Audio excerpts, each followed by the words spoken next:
Merci de suivre ces 30 minutes d'information. Bonjour à tous, voici les titres.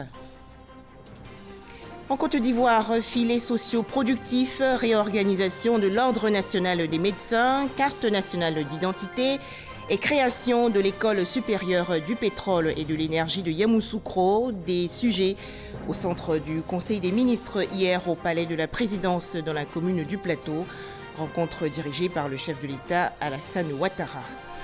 Toujours en Côte d'Ivoire, cette tournée de sensibilisation à l'endroit des cultivateurs de coton. Objectif, améliorer la qualité de la production pour la campagne 2019-2020. Dans cette édition, l'étape de Korogo, dans la région nord du pays. Enfin, en Éthiopie, 68 personnes inculpées suite au coup d'État manqué en région Amara.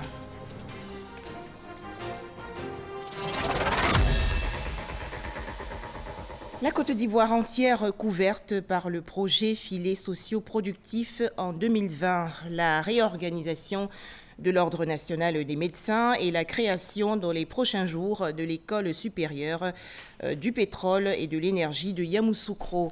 Ce sont là les décisions clés du Conseil des ministres tenu hier au Palais de la Présidence dans la commune du Plateau.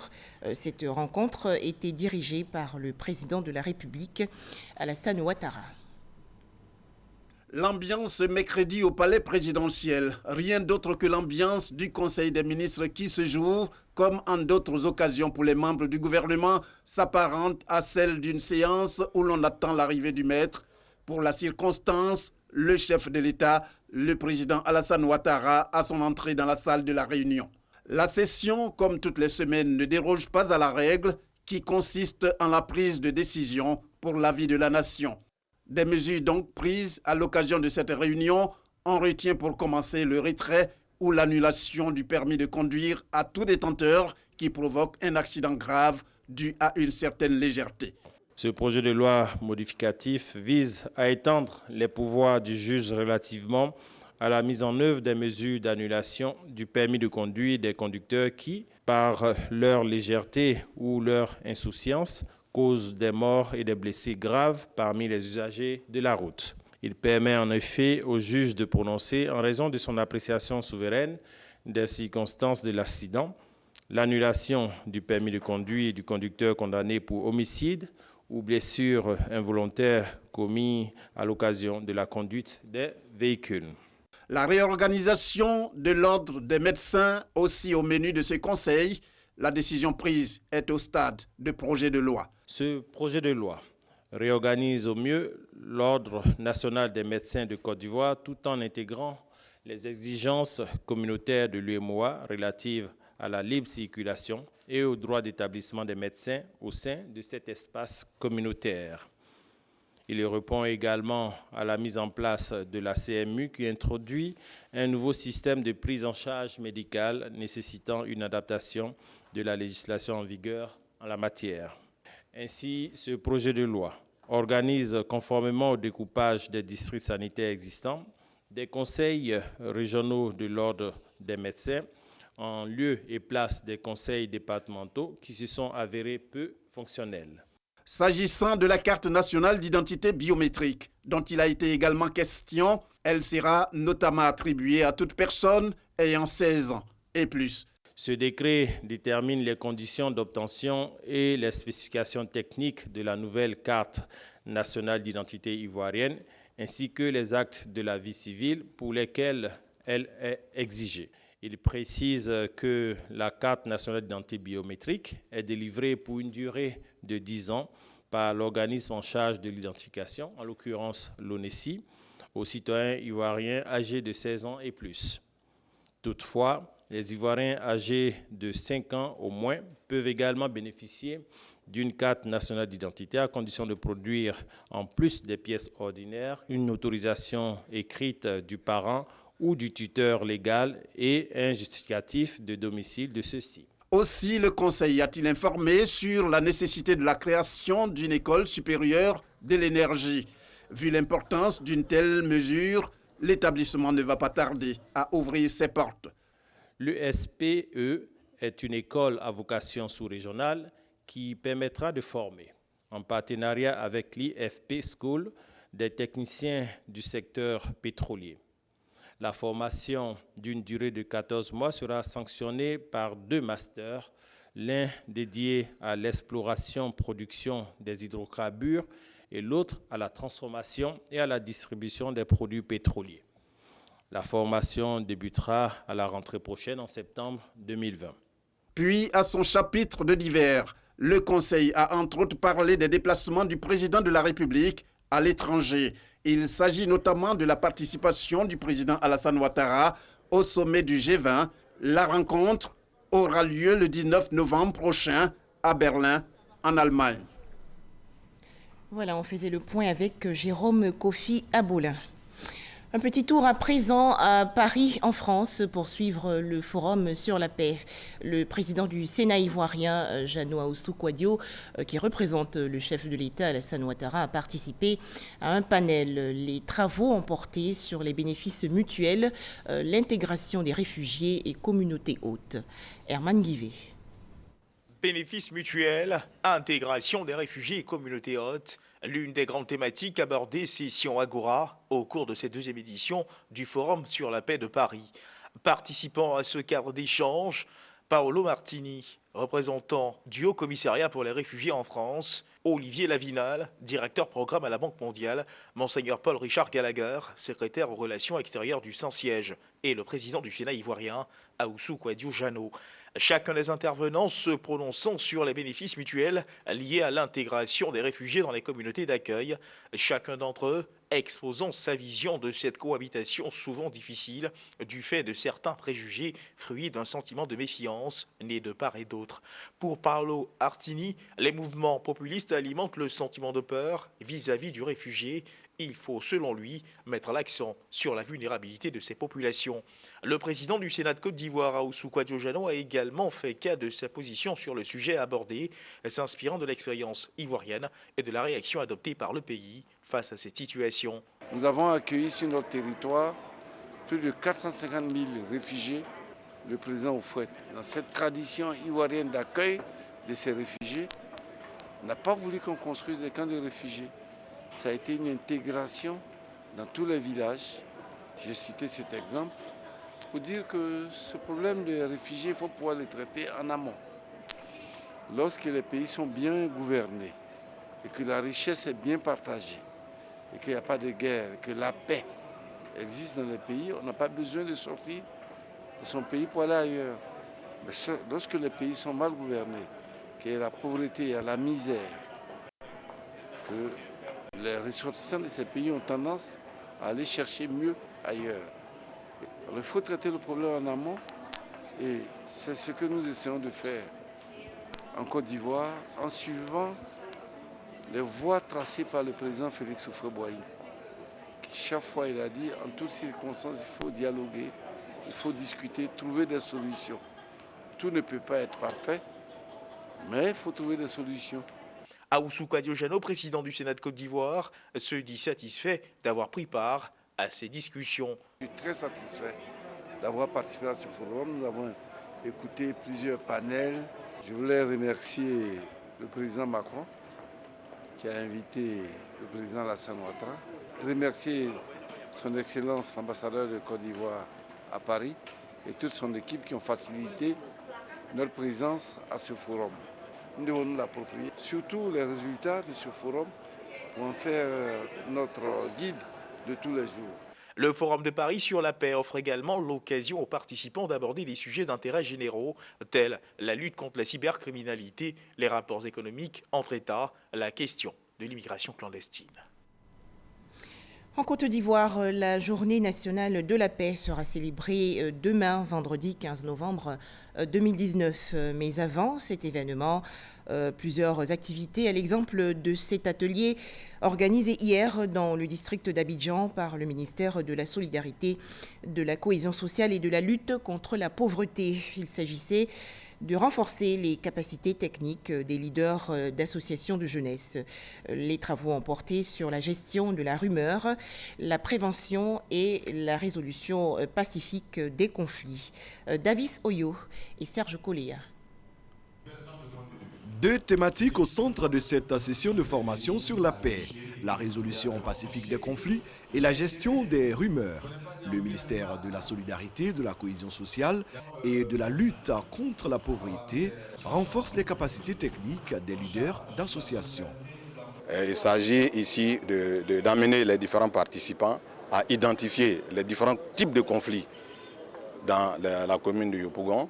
Les conflits, ça peut être latent, ça peut être ouvert, et trouver les voies et moyens pacifiques pour pouvoir résoudre ces types de conflits. Nous attendons de la jeunesse, des leaders de jeunesse, des leaders d'associations, un changement de comportement.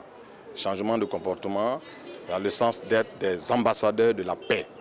Projection de films et échange d'expériences ont permis à la cinquantaine de participants d'enrichir leurs connaissances. Nous avons retenu beaucoup de choses. Comment gérer un conflit, savoir écouter, il faut savoir aussi orienter la discussion de telle sorte qu'il y ait une entente entre les personnes. On a appris que véritablement seule l'union, la solidarité peuvent nous emmener vers la paix. L'entente, la solidarité, l'union peuvent nous emmener vers la cohésion sociale. Cette formation s'inscrit dans le cadre de la 23e édition de la Journée nationale de la paix. L'événement se tient le vendredi 15 novembre à Yopougon, place Figayo, autour du thème « Au-delà des mots, agissons ensemble pour la création d'un environnement électoral apaisé ». Autre actualité nationale, les religieux catholiques, musulmans et la société civile ensemble pour une paix durable en Côte d'Ivoire. Ils ont participé à un séminaire portant sur le thème développement humain intégral, chemin de paix et chemin d'avenir. Les explications de Abdoulaye Koné.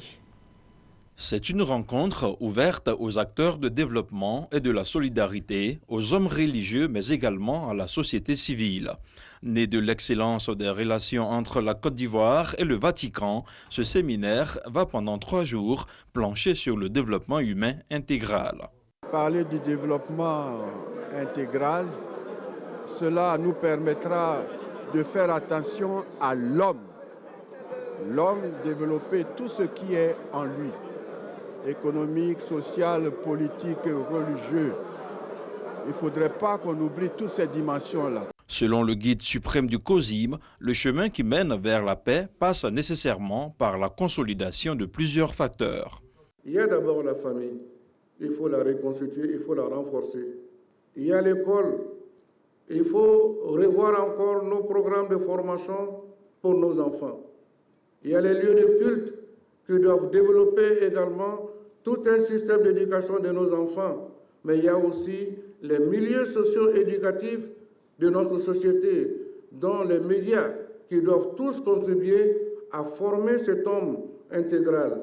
À travers le pape François Ier, le Vatican, qui se fait l'écho de la grande détresse de l'homme sur tous les continents, appelle à restituer à l'homme sa dignité et sa liberté. La réalité de l'interdépendance entre les groupes sociaux et entre les pays appelle à vivre une réelle solidarité. Les droits humains, les droits de l'homme sont autant de devoirs mutuels qui nous appellent et nous rappellent notre vocation à vivre dans une communauté d'amour entre nous. Ce séminaire, qui coïncide avec l'année 2019, décrétée année du social par le gouvernement à travers le PS-Gouv, intervient à point nommé pour consolider la paix en Côte d'Ivoire. Le dialogue interreligieux et interculturel est une nécessité pour bâtir ensemble le monde de paix et de fraternité. Chaque fois qu'une manifestation du dialogue interreligieux se produit, nous sommes sur la bonne voie. Dans notre pays, qui a fait le choix de la laïcité, la paix est la religion de la Côte d'Ivoire. Les travaux du séminaire se poursuivront en conférence magistrale. Ils prendront fin le 15 novembre à l'occasion de la Journée nationale de la paix, ponctuée d'une messe à la cathédrale et d'une prière à la mosquée Salam du Plateau. Demain, c'est donc la fête dans tout le pays, l'occasion pour le ministre de l'Emploi et de la Protection sociale de porter à la connaissance des populations vivant en Côte d'Ivoire que le vendredi 15 novembre 2019, journée nationale de la paix donc, est déclaré jour férié et chômé sur toute l'étendue du territoire national. Ce communiqué, faut-il le préciser, est signé de la main du ministre de l'Emploi et de la Protection sociale, Pascal Abina.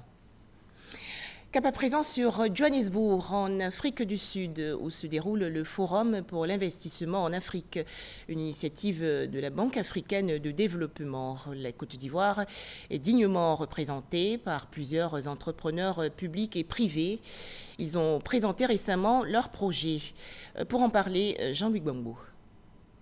Ils sont venus des 4 coins du continent, les hommes d'affaires en quête de financement pour leurs projets d'investissement. Leur objectif, profiter de l'envergure de cette plateforme de promotion de l'investissement qu'est l'Africa Investment Forum. Parmi eux, des Ivoiriens, comme cette délégation venue présenter son projet, celle d'accroître la mobilité des populations abidjanaises à travers l'exploitation du transport lagunaire. Un projet bien engagé auprès des investisseurs. La discussion continuera, mais déjà, il marque un fort intérêt de participer à ce projet et surtout dans sa phase de développement.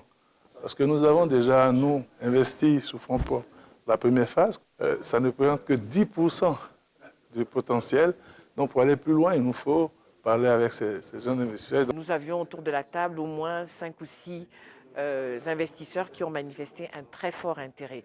Je suis particulièrement heureuse de voir un entrepreneur, secteur privé, un projet qui répond également à un grand besoin de services publics de qualité et puis surtout d'exploiter une ressource inexploitée de la Côte d'Ivoire qui est la lagune ébriée. Comme cet homme d'affaires, plusieurs autres promoteurs de projets ivoiriens sont venus à l'assaut des investisseurs. Nous avons des projets d'infrastructure, nous avons des projets dans le domaine de l'énergie, nous avons des projets dans le domaine de l'agro-industrie. Je n'ai pas beaucoup vu, malheureusement, de projets dans le secteur social. Une ombre au tableau, tout comme la participation marginale des entrepreneurs francophones à cet événement. Je trouve la présence des francophones en général très faible. Je me demande pourquoi ils ne viennent pas à ce genre de forums, qui sont des forums concrets. Vous voyez, la majorité des projets présentés sont présentés par des anglophones. Il y a des francophones qui présentent, mais très peu, certainement moins de 5%. Et ça, il faut que les francophones sortent de leur zone de confort et venir chercher les opportunités partout en Afrique. L'année dernière, ce sont des manifestations d'intérêt d'un montant de plus de 38 milliards de dollars qui ont été obtenues ici en Afrique du Sud. L'AIF 2019, qui referme ses portes ce 13 novembre, devrait contribuer encore à booster le développement de nombreuses économies de pays à travers le secteur privé. Cet autre communiqué, cette fois relatif à la situation de la Banque de l'Habitat de Côte d'Ivoire, la BHCI. Suite aux conclusions des travaux de la commission bancaire et des commissaires aux comptes relativement à la gestion de la BHCI et face aux difficultés persistantes que connaissent les déposants et partenaires de l'établissement dans l'accomplissement de certaines opérations courantes, le gouvernement a décidé d'un commun accord avec le repreneur, la société Westbridge Mortgage REIT, d'annuler l'opération de cession de ses parts et de reprendre en main le contrôle de la banque. Le gouvernement tient à rassurer les déposants et l'ensemble des usagers de la banque de la continuité des activités de la BHCI. Le gouvernement prendra toutes les mesures nécessaires en vue de préserver les intérêts de la clientèle et de permettre à la BHCI de retrouver son fonctionnement normal. Fait à Abidjan le mercredi 13 novembre 2019, signé le ministre de l'Économie et des Finances, Adama Coulibaly. Agriculture, la Côte d'Ivoire vise une production de qualité pour son coton. 469 000 tonnes produites au cours de la campagne 2018-2019. Celle de 2019-2020, on le sait, sera lancée le 20 novembre prochain à Bouaké, dans le centre du pays. Mais avant, une tournée de sensibilisation des cultivateurs. L'étape de Korogo, dans la région nord du pays, avec Kader Sogodogo de RTI Bouaké. 469 000 tonnes de coton produites au cours de la campagne 2018 à 2019. Grâce au travail acharné des producteurs de coton, la Côte d'Ivoire a pu se hisser au 3e rang des pays africains producteurs de coton. Le défi aujourd'hui, c'est garantir la qualité de cette production pour mieux la vendre sur le marché international. Problématique vraiment cruciale car la qualité du coton ivoirien, autrefois citée en exemple et même surcotée, est de plus en plus décriée. D'où la mobilisation exceptionnelle de tous les acteurs de la filière coton à Korogo pour placer la campagne 2019-2020 sous les meilleurs auspices. C'est dû à nos producteurs de récolter bien le coton. Parce que si tu prends la route de Ferke, vous allez voir à côté de cette usine-là, il y a du coton non marchand qu'on a enlevé de l'usine et on a jeté dehors pour que les gens puissent le témoigner. Ça n'honore pas les producteurs que nous sommes. Le coton de Côte d'Ivoire s'est changé. Ce n'est plus vraiment ce qu'on connaît avant. Le marché mondial, c'est pas le même, c'est trop, on ne peut pas vendre. Mais le message que le producteur donne ici, là, c'est très important. Et même reconnaître que ce qu'il fait, ils vont laisser. Durant toute la tournée de sensibilisation qui a sillonné tout le bassin cotonnier ivoirien, les égreneurs n'ont cessé d'insister sur les bonnes pratiques pour obtenir un coton de qualité. Nous nous encourageons l'excellence. Le bon coton. Le bon coton, c'est le coton qui est plat et qui est bien trié et qu'il n'y a pas d'impureté. Il n'y a pas de tranchage, il n'y a pas de cailloux, tout est plat. Galvanisés par les informations reçues de leurs différents responsables, les cotonculteurs sont répartis de Korogo avec le ferme engagement de restaurer le label du coton ivoirien. Pour cette campagne 2019-2020, lancée le 20 novembre prochain à Boaké, l'ambition des cotonculteurs est d'atteindre les 500 000 tonnes. Restons à Korogo, dans la région nord du pays. Les travaux d'extension et de modernisation de l'aéroport ont été lancés il y a quelques jours. Cérémonie en présence du ministre de la fonction publique, Issa Coulibaly. Coût de cette rénovation, 1,8 milliard de francs CFA. Ami Sissoko. Très bientôt, des avions de grande capacité se poseront à Korogo. Coup de truelle solennel du ministre de la fonction publique, Issa Coulibaly, représentant le Premier ministre Amadou Gon Coulibaly, pour lancer les travaux de rénovation, d'extension et de modernisation de l'aéroport de Korogo. Dans 8 mois, un aéroport répondant aux normes de l'Organisation de l'aviation civile internationale de sécurité et de sûreté sortira de terre dans la capitale du Poro. Il offrira plus de commodités aux passagers et usagers. Il sera doté d'un parking pouvant accueillir des avions de type Fokker 100, Boeing 737 et Airbus A320, des avions de grande capacité. Il a aussi prévu une aérogare moderne. Les autorités locales se réjouissent déjà du fait que cette nouvelle infrastructure rendra le Poro plus attractif. Ce nouvel aéroport pourrait attirer les touristes qui aiment tant la région du Poro. Vous convenez donc avec moi que ces travaux sont d'une importance capitale. Nous souhaitons que l'entreprise qui a le marché puisse utiliser la main-d'œuvre locale. Cet aérogare comprendra des halls de départ, d'arrivée, un salon VIP, un salon ministériel et présidentiel. On aura un parking pouvant accueillir 400 véhicules. La construction d'une clôture, un renforcement et un allongement de la piste. Aujourd'hui, l'aéroport de Korogo n'enregistre qu'un seul vol quotidien de 67 passagers, arrivée et départ.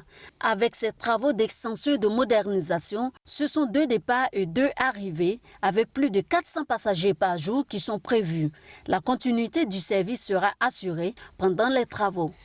La nouvelle aérogare vient en effet renforcer l'immense travail de développement et de modernisation qui est en train de se faire dans le secteur des transports en général et notamment dans le volet aérien en particulier. Les populations pourront ainsi disposer d'un cadre plus confortable, plus sécurisé, offrant plus de disponibilité pour le traitement des passagers à l'arrivée comme au départ des avions. Coût des travaux du nouvel aéroport de Korogo, 1,8 milliard de francs CFA. Korogo, qui accueille l'une des poules de la CAN 2023, est une destination importante. La modernisation de son aéroport participera certainement à la réussite de cet événement.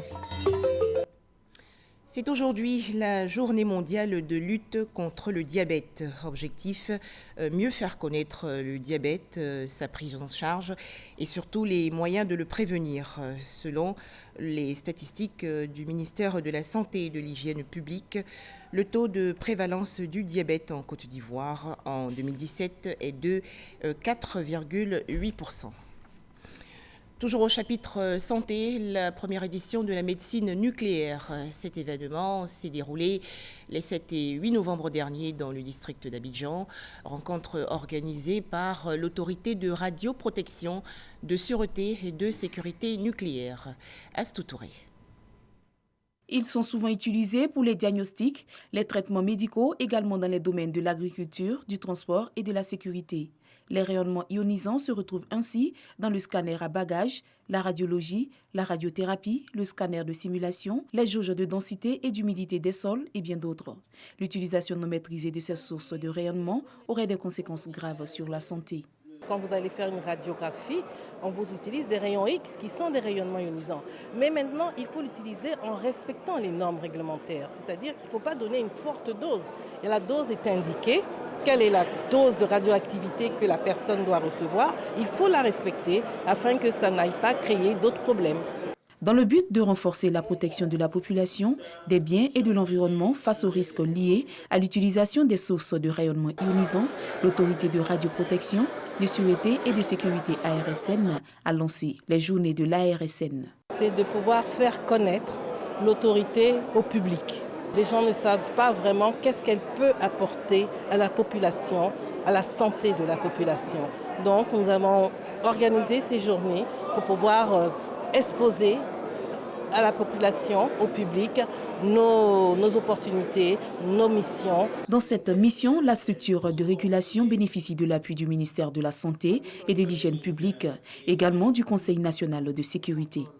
Vous avez certainement entendu parler des infections nosocomiales où les malades viennent à l'hôpital et ils viennent prendre d'autres maladies. Donc il faut éviter cela. Donc, il ne faut pas que le malade qui veut par exemple pour une radiologie reparte avec vraiment des irradiations nocives. Le CNS a accompagné l'ARSN dans sa mise en place avec donc un certain nombre d'équipements qui étaient urgents, dont il fallait donc qu'il dispose pour pouvoir être assez rapidement opérationnel. L'ARSN a été créée en 2013 et ces journées se tiendront sur 2 jours.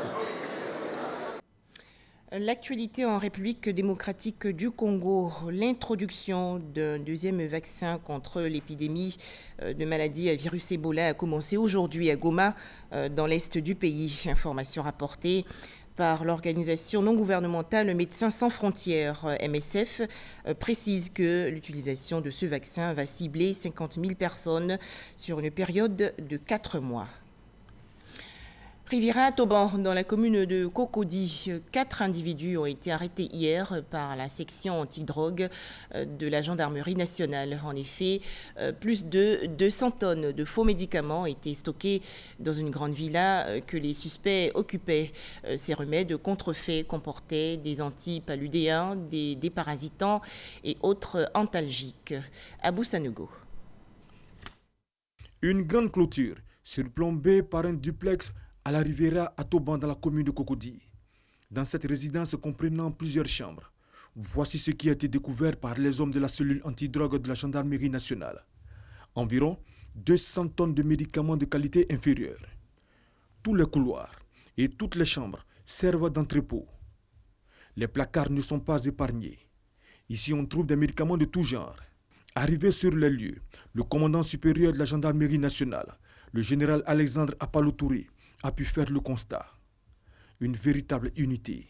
En plus des 2 niveaux, le sous-sol est garni, y compris les différentes toilettes. Ajoutez à cela une salle de consultation, d'où un appel à la vigilance. Il y a 2 niveaux au-dessus et un sous-sol, y compris le poste de garde ici, qui sont pleins de médicaments.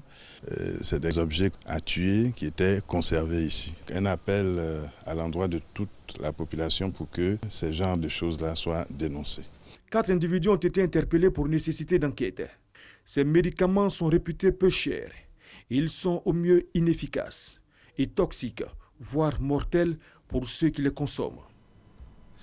Enfin, plusieurs condamnations dans le nord-ouest de l'Éthiopie. 68 personnes ont été inculpées après la tentative de coup d'État en région Amhara qui avait coûté la vie au chef d'état-major de l'armée et au président de cette localité.